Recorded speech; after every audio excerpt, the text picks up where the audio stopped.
പുത്രന്റെയും പരിശുദ്ധാത്മാവിന്റെയും നാമത്തിൽ ആമേൻ. ഇന്ന് മാർച്ച് 8 ശനിയാഴ്ച. നമുക്ക് പ്രാർത്ഥിക്കാം. അമ്മേ പരിശുദ്ധമ്മേ, അമ്മേ പരിശുദ്ധമ്മേ, ദേവമാതാവേ, ദൈവമാതാവേ, കൃപാസനത്തിലൂടെ ഞങ്ങൾക്കും ഞങ്ങളുടെ ദേശത്തിനും അമ്മ മധ്യസ്ഥം തേടി എല്ലാ അനുഗ്രഹങ്ങൾക്കും കൃപകൾക്കും ഞങ്ങളിപ്പോൾ ഹൃദയം നിറഞ്ഞ നന്ദി പറയുന്നു. അമ്മേ പരിശുദ്ധമ്മേ, ദൈവമാതാവേ, 2004 ഡിസംബർ 7 ഉച്ചകഴിഞ്ഞ് 2:30 കൃപാസനത്തിൽ സംഭവിച്ച അമ്മയുടെ പ്രത്യക്ഷപ്പെടലിനെ കുറിച്ച് തിരുസഭയ്ക്ക് സമർപ്പിച്ചിരിക്കുന്ന പഠനരേഖകളുടെ സഭാത്മകമായ പഠനം ആരംഭിക്കുവാൻ ഞങ്ങൾ താഴ്മയോടെ പ്രാർത്ഥിക്കുന്നു. അമ്മേ പരിശുദ്ധമ്മേ, ഭൂസ്വർലോകങ്ങളുടെ രാജ്ഞിയായ അങ്ങേക്ക് ഭൗമസംരക്ഷണത്തിനായി പ്രപഞ്ചപ്രകൃതിയെ തന്നെ തിരുസഭ പ്രതിഷ്ഠിക്കുവാൻ ഈ പ്രത്യക്ഷീകരണം വഴി ഇടയാക്കണമേ. പരിശുദ്ധമ്മേ, ജപമാല മാതാവേ, സകല കൃപാസനം പ്രാർത്ഥനയോടും ചേർത്ത് ഞങ്ങളിപ്പോൾ പ്രാർത്ഥിക്കുന്ന ഈ കുടുംബത്തിന്റെ പ്രത്യേക നിയോഗം.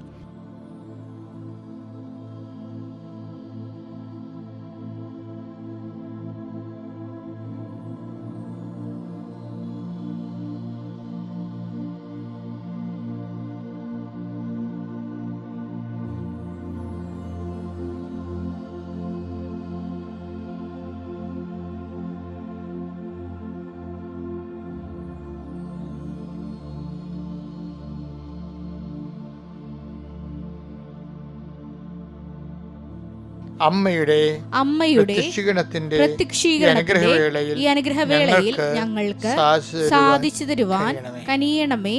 അമ്മയുടെ പ്രത്യക്ഷീകരണത്തിന്റെ ഈ അനുഗ്രഹവേളയിൽ ഞങ്ങൾക്ക് സാധിച്ചു തരുവാൻ കനിയണമേ. ആമേൻ. വിശ്വാസ പ്രമാണം. സർവശക്തനായ പിതാവും ആകാശത്തിന്റെയും ഭൂമിയുടെയും സൃഷ്ടാവുമായ ദൈവത്തിൽ ഞാൻ വിശ്വസിക്കുന്നു. അവിടുത്തെ ഏകപുത്രനും ഞങ്ങളുടെ കർത്താവുമായ ഈശോമിശിഹായിലും ഞാൻ വിശ്വസിക്കുന്നു.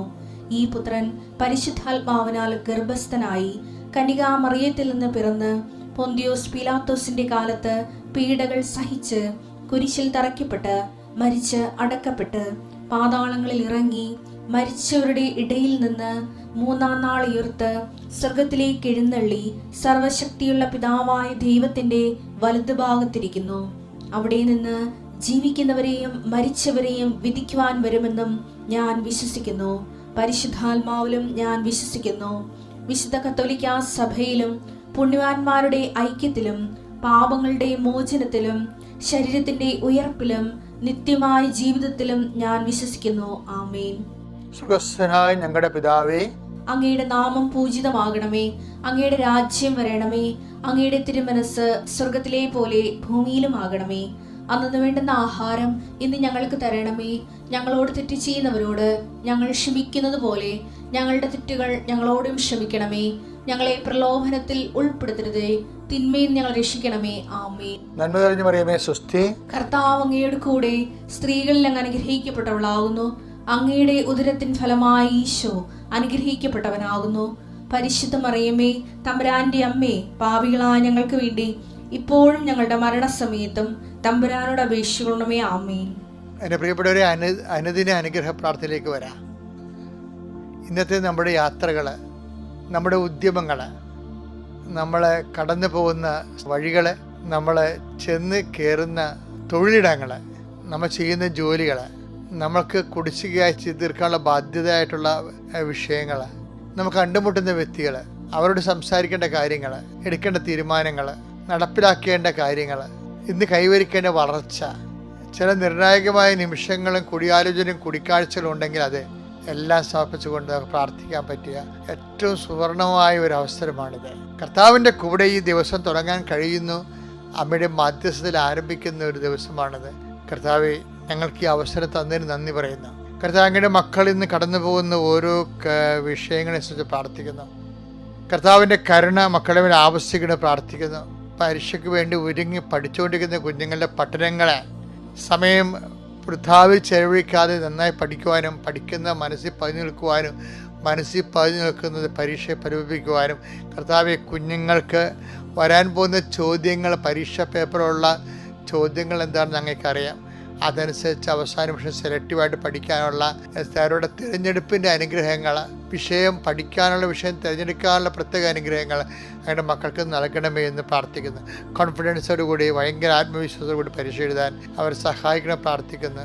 വീടില്ലാത്തവർ, ജോലി ഇല്ലാത്തവർ, വിസ നഷ്ടപ്പെട്ടവർ, വിസ അന്വേഷിക്കുന്നവർ, സർട്ടിഫിക്കറ്റ് വിദ്യകളുടേത്, രേഖാമൂലമുള്ള തടസ്സങ്ങൾ, തൊഴിലിൻ്റെ തടസ്സങ്ങൾ, രജിസ്ട്രേഷൻ തടസ്സങ്ങൾ, ഉടമ്പടിയുടെ തടസ്സങ്ങൾ, അതുപോലെ തന്നെ രേഖാമൂലമായ ഗവൺമെൻറ്റുമായിട്ടുള്ള രേഖാമൂലമുള്ള തടസ്സങ്ങൾ, അതെല്ലാം സമർപ്പിച്ച് പ്രാർത്ഥിക്കുന്നു. കർത്താവെ വീടിന് നമ്പർ കിട്ടാത്തവരെ, വീടും പഞ്ചായത്തും തമ്മിൽ നമ്പറിൻ്റെ പേരിൽ പല പല ഇഷ്യൂസ് നിലനിൽക്കുന്നവർ, അവരെല്ലാം സമർപ്പിച്ച് പ്രാർത്ഥിക്കുന്നു. ദൈവത്തിൻ്റെ കരുണ അവരുടെ കഴിവിനേക്കാളുപരി നമ്മളെ വളർച്ചയെ, നമ്മുടെ സമാധാനത്തെ പാരവെക്കുന്ന, തുരങ്കം വെക്കുന്ന നാരകീയ ശക്തികൾ യേശുവിൻ്റെ നാമത്തിൽ നിഹരിക്കപ്പെട്ടെന്ന് കൽപ്പിക്കുന്നു. എൻ്റെ കർത്താവിൻ്റെ ഉന്നതമായ നാമത്തിൽ, സഭയുടെ അധികാരത്തിൽ, കുരിശിൻ്റെ അടയാളത്തിൽ നിങ്ങളുടെ രോഗങ്ങൾ, രോഗപീഠകൾ, വേദനകൾ, ഒരു പല്ലുവേദനയാണെങ്കിൽ ഒരു ദിവസം മുഴുവൻ കളയും മനുഷ്യൻ്റെ. അവന് പിന്നെ ഭക്ഷണം കഴിക്കാനും തോന്നത്തില്ല, സംസാരിക്കാനും തോന്നത്തില്ല, വെറുതെ അടുക്കി റിപ്പോർട്ടിങ്ങനെ കാണാം. ഓരോരോ വേദനയാൽ ചിലർക്ക് ബ്ലീഡിങ് വന്നാൽ തീരത്തില്ല, ചിലർക്ക് ഭയങ്കര വയറുവേദനയായിരിക്കും, ചിലർക്ക് ഭയങ്കര നടുവേദനയായിരിക്കും. ഇങ്ങനെ ഏതെല്ലാം സ്ഥലങ്ങളിൽ വേദനയുണ്ട് അവിടെയെല്ലാം കർത്താവിൻ്റെ തിരുമുറുവാർന്ന് വലതുകരം വെച്ചുകൊണ്ട് വേദനയിൽ നിന്ന് രക്ഷപ്പെടാനും സമാധാനത്തോടെ നിന്ന് ജീവിക്കാനും ദൈവത്തിൻ്റെ കരുണകൾ ആവശ്യിക്കട്ടെ. മക്കളെക്കുറിച്ച് വേദനിക്കുന്ന മാതാപിതാക്കന്മാർ, മക്കളുടെ ദുർനടപ്പ് കൊണ്ടും കുഞ്ഞുമക്കളുടെ രോഗങ്ങൾ കൊണ്ടും മക്കളുടെ കാര്യങ്ങൾ ചെയ്തു തീർക്കാൻ പറ്റുന്നില്ല എന്നുള്ള ആവലാതി കൊണ്ടും വിഷമിക്കുന്ന മാതാപിതാക്കന്മാരുണ്ട്. മക്കൾക്ക് വേണ്ട വിധം നല്ല ഭക്ഷണമോ വേണ്ട കാര്യങ്ങൾ ക്രമീകരിക്കാൻ പറ്റാതെ കിടപ്പിലായിപ്പോയ മാതാപിതാക്കന്മാരുണ്ട്. അവർ വിഷമിക്കുന്നുണ്ട്. അവരെല്ലാം ഓർത്ത് പ്രാർത്ഥിക്കുന്നു. അവരെല്ലാം കിടക്കുന്ന എത്രയും വേഗം ആലസ്യം രോഗം വിട്ടുണർന്ന് അവർ നല്ല ചൈതന്യത്തോടെ കർത്താവിൻ്റെ വേല ചെയ്യാൻ വേണ്ടി അവർ അനുഗ്രഹിക്കണമെന്ന് പ്രാർത്ഥിക്കുന്നു. എൻ്റെ കർത്താവിന് ഉന്നതമായ നാമത്തിൽ തൊഴിൽ സംബന്ധമായ കാര്യങ്ങൾക്ക് വീട്ടിൽ നിന്ന് സഞ്ചരിച്ചു പോകുന്നവരെ അനുഗ്രഹിക്കണമേ. പരീക്ഷയ്ക്ക് വീട്ടിൽ നിന്ന് സഞ്ചരിച്ചു പോകുന്നവരെ അനുഗ്രഹിക്കണമേ. അവർ ഉപയോഗിക്കുന്ന വാഹനങ്ങളെ ആശീർവദിക്കണമേ. വീട്ടിൽ തിരിച്ചെത്തുന്നവരെ കർത്താവിൻ്റെ കാരുണ്യം ഉണ്ടാകട്ടെ. നിൻ്റെ ജോലി, നിൻ്റെ ജീവിത മാർഗങ്ങൾ തടസ്സപ്പെട്ടിരിക്കുന്നവരെ, നിൻ്റെ ജീവിതം നിനക്ക് കടങ്ങൾ തരാൻ നീ കൊടുത്ത കാശ് തിരിച്ചു കിട്ടാൻ വേണ്ടി പ്രാർത്ഥിക്കുന്നവരുണ്ട്. അവരുടെ മേലെല്ലാം കർത്താവ് നിനക്ക് തരാനുള്ള ആൾക്കാർക്ക് തരാനുള്ള മനസ്സും തരാനുള്ള നിവൃത്തിയും ഉണ്ടാകാൻ വേണ്ടി പ്രാർത്ഥിക്കുന്നു. എൻ്റെ കർത്താവിൻ്റെ ഉന്നതമായ നാമത്തിൽ സഭയുടെ അധികാരത്തിൽ കുരിശടയാളത്തിൽ പ്രാർത്ഥനയ്ക്ക് സാക്ഷ്യം ഉണ്ടാകാൻ വേണ്ടി പ്രാർത്ഥിക്കുന്നു. നമ്മൾ വീണ്ടും വായിക്കുന്നത് നിയമാവർത്തനം തന്നെയാണ്. നിയമാവർത്തനം 8-ാം അധ്യായം 3 മുതലുള്ള തിരുവചനങ്ങൾ. നോൻപാട് സബ്ജക്റ്റ് കേടാ, നോൻപാടെന്ന് ഓർക്കാൻ വേണ്ടിയാ. അവിടുന്ന് നിങ്ങളെ എളിമപ്പെടുത്തുകയും വിശപ്പറിയാൻ വിടുകയും നിങ്ങൾക്കും നിങ്ങളുടെ പിതാക്കന്മാർക്കും അപരിചിതമായിരുന്ന മന്ന കൊണ്ട് നിങ്ങളെ സംതൃപ്തരാക്കുകയും ചെയ്തത് അപ്പം കൊണ്ട് മാത്രമല്ല കർത്താവിന്റെ നാവിൽ നിന്ന് പുറപ്പെടുന്ന ഓരോ വാക്കുകൊണ്ടുമാണ് മനുഷ്യൻ ജീവിക്കുന്നതെന്ന് നിങ്ങൾക്ക് മനസ്സിലാക്കി തരാൻ വേണ്ടിയാണ്. ബൈബിളിന്റെ ഒരു വാട്ടർമാർക്ക് എന്ന് പറയുന്നത് എന്ന് വെച്ച് കഴിഞ്ഞാൽ, ബൈബിള് മുന്നോട്ട് വെക്കുന്ന ഒരു സമീപന രീതിയുണ്ട്. എന്താണെന്നറിയാമോ? Not by merit. രക്ഷാകര പ്രിൻസിപ്പിൾ വർക്കൗട്ട് ചെയ്യേണ്ടത് ഈ ഒരു ഫോർമുലയിലാണ്. എന്താണ്? Not by merit but by grace. ഇപ്പോൾ എല്ലാ ഉടമ്പടി എടുത്ത് എല്ലാവരും കാണാപ്പാടം പഠിച്ചിരിക്കുന്നത് എന്താണ്? എഫേസ്യൻസ് 2:8 എന്താണ്? ഞങ്ങളുടെ കഴിവ് കൊണ്ടല്ല, അങ്ങയുടെ കരുണ കൊണ്ട്. അത് ബൈബിൾ സംസ്കാരത്തിൻ്റെയും സമ്പ്രദായത്തിൻ്റെയും ഒരു സമ്യക് രൂപമാണ്. എന്താ കാര്യം? അതാണ് അപ്പം കൊണ്ട് മാത്രമല്ല, അതാണ് നോട്ട് ബൈ മെറിറ്റ്. എന്താ? ദൈവത്തിൻ്റെ വായിൽ നിന്ന് വീഴുന്ന ഓരോ വചനം കൊണ്ട് കൂടിയാണ്, ബട്ട് ബൈ ഗ്രേസ് അല്ല. എല്ലാവരും ഈ ഓരോരോ സ്ഥലത്തും ഓരോ ഫോർമുല ഉണ്ടെങ്കിലും അതൊരു സാരാംശത്തിൽ എല്ലാം ഒന്ന് തന്നെയാണ്. എന്താണ്? അത് തന്നെയാണ് ഈശോ പറയണത്, എന്നെ കൂടാതെ നിങ്ങൾക്ക് ഒന്നും ചെയ്യാൻ സാധ്യമല്ല. Take the word of God. Yohannan 15:5 എന്നെ കൂടാതെ നിങ്ങൾക്ക് ഒന്നും ചെയ്യാൻ കഴിയുകയില്ല. കഴിയുകയില്ല. വെച്ചാൽ എന്തിനാണ് എന്നെ കൂടാതെ പറയണത്? നമുക്ക് എന്തെല്ലാം കാര്യം ചെയ്യാൻ പറ്റും, എല്ലാം കർത്താവ് കൂടിയാണ്. അല്ല, ജഡിക കാര്യങ്ങൾ ഒക്കെ നമുക്ക് ചെയ്യാം. പക്ഷെ ദൈവഹിതപ്രകാരമുള്ള കാര്യങ്ങൾ ചെയ്യണമെങ്കിൽ ആത്മാവിൻ്റെ വിവേചനം വേണ്ടേ, ഏകമധ്യസ്ഥനായ കർത്താവിൻ്റെ മാധ്യസ്ഥ്യം വേണ്ടേ? അതാണ്. അപ്പം അതുകൊണ്ട് ദൈവഹിതപ്രകാരം ജീവിക്കണമെങ്കിൽ ഞങ്ങൾ എന്ത് ചെയ്യണമെന്ന് ചോദിക്കണില്ലേ? എന്താണ്? അതായത് അവനെ അയച്ചവനിൽ വിശ്വസിക്കണം. അതാണ് യോഹന്നാൻ 6:28-29. അപ്പോൾ അവർ ചോദിച്ചു, ദൈവഹിതം അനുസരിച്ച് പ്രവർത്തിക്കുന്നവരാകാൻ ഞങ്ങൾ എന്ത് ചെയ്യണം? യേശു മറുപടി പറഞ്ഞു, ഇതാണ് ദൈവഹിതം അനുസരിച്ചുള്ള പ്രവൃത്തി, അവിടുന്ന് അയച്ചവനിൽ വിശ്വസിക്കുക. അപ്പൊ എന്നെ കൂടാതെ നിനക്കൊന്നും ചെയ്യാൻ പറ്റത്തില്ലെന്ന് പറഞ്ഞു കഴിഞ്ഞാല് ദൈവഹിത പ്രകാരം ചെയ്യണമെന്നുണ്ടെങ്കിൽ അവനിൽ അയച്ചവൻ വിശ്വസിച്ചുകൊണ്ട് അവൻ്റെ അവൻ്റെ സഹായത്തോടെ നമുക്ക് ചെയ്യാൻ പറ്റത്തുള്ളൂ. അതുകൊണ്ട് തന്നെയാണ് ഈ മനുഷ്യൻ അപ്പം കൊണ്ട് മാത്രമല്ല, വെച്ചാൽ അപ്പം എന്ന് പറയുമ്പോൾ മെരിറ്റാണ് എൻ്റെ അടുത്ത് വരേണ്ടത്. അവനവൻ്റെ കഴിവ് കൊണ്ടും ദൈവത്തെ മാറ്റി നിർത്തിയാലും മനുഷ്യന്മാർ എന്തെല്ലാം കാര്യങ്ങൾ ചെയ്യുന്നുണ്ട്. അതിനെല്ലാം ബൈബിൾ ബ്രെഡ് എന്നുള്ളൊരു വാക്കാണ് ഉപയോഗിക്കുന്നത്. അപ്പോൾ മനുഷ്യൻ ജീവിക്കണം എന്ന് പറയുമ്പോൾ ബ്രെഡ് കൊണ്ട് ജീവിക്കാൻ പറ്റും, ചാകണ വരെ ജീവിക്കാൻ പറ്റും. പക്ഷെ ബൈബിൾ അങ്ങനെയല്ല. ജീവിക്കുക എന്ന് വെച്ചാൽ ബൈബിളിനെ സംബന്ധിച്ചിടത്തോളം എന്താണ്? നിത്യം നിലനിൽക്കുക എന്നാണ് പറയുന്നത്. നിത്യം നിലനിൽക്കുക, നിത്യത വരെ ജീവിക്കുക. അപ്പം നിത്യത വരെ ജീവിക്കുന്നതിന് എന്ത് ചെയ്യണം? അത് അപ്പം കൊണ്ട് മാത്രമല്ല, എന്ത് ചെയ്യണം? ദൈവത്തിൻ്റെ വായിന്ന് വരുന്ന ഓരോ വചനം കൊണ്ട്. അപ്പം നോൻപിൻ്റെ ഉദ്ദേശം എന്താണ്?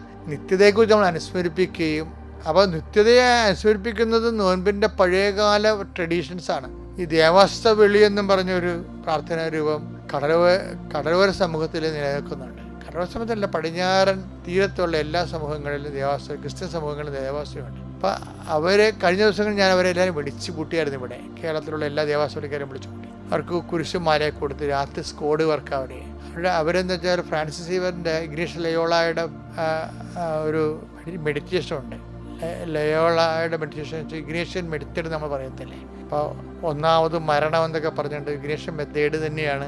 ഈ ആദ്യം മരണത്തെക്കുറിച്ച് ചിന്തിക്കുന്നു, പിന്നീട് മരണം കഴിഞ്ഞിട്ട് പിന്നെ വിധി, പിന്നെ സ്വർഗം, പിന്നെ നരകം. ഇങ്ങനെ ഉള്ള ഇഗ്നേഷ്യൻ ധ്യാന രീതികളാണ് പ്രമേയവൽക്കരിച്ചിട്ടുണ്ട് ദേവാസ്തകളിലുള്ളത്.